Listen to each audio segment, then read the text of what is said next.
Inakuaje? Ni siku nyingine tena. Tunamshukuru Mungu Bwana, tumeiona kabisa. Tukiendelea tulipoishia katika sehemu ya kwanza, tulijifunza kufanya mixing ya verse. Na nikaahidi kwamba sehemu ya pili nitaelekeza jinsi ya kufanya mixing ya chorus. Hivyo twende pamoja ili kujifunza zaidi. Kwanza kabisa naomba nizime hizi plug zote nilizozitumia kufanya mixing katika chorus yangu, alafu tuisikilize, ambayo ni hii.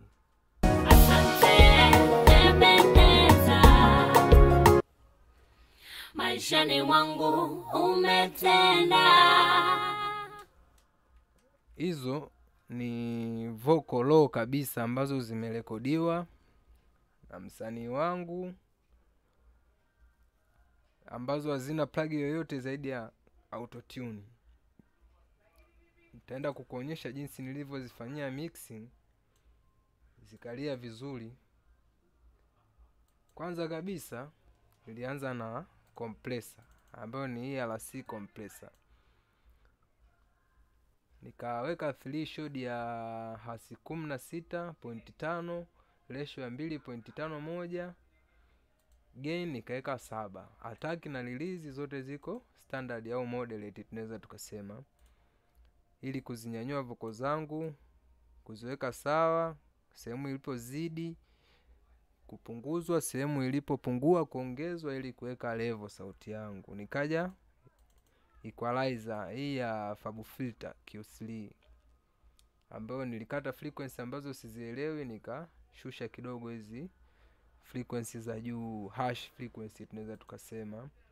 Baada ya hapo nikaja hii F6 tuseme, ambazo ni kusafisha voko yangu zaidi ili iwe kali, iwe tamu. Nikaja deesser ya wave hii, nikapunguza paka hasi 37.5. Nikaja X noise ili kusafisha voko zangu, kuondoa uchafu ule, kelele ambavyo vinaingia wakati wa kurekodi. Nikaja spiff kuondoa ile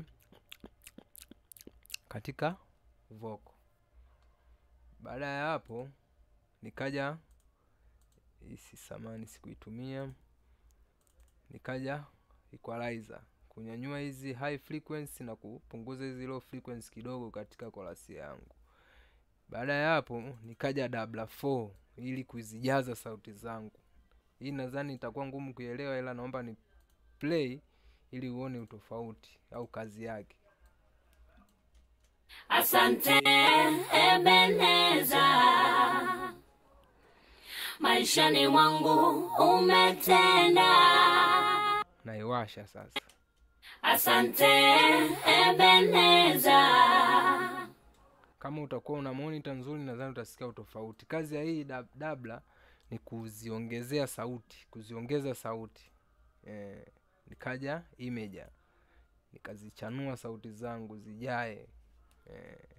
Tuzisikilize. Asante Ebeneza,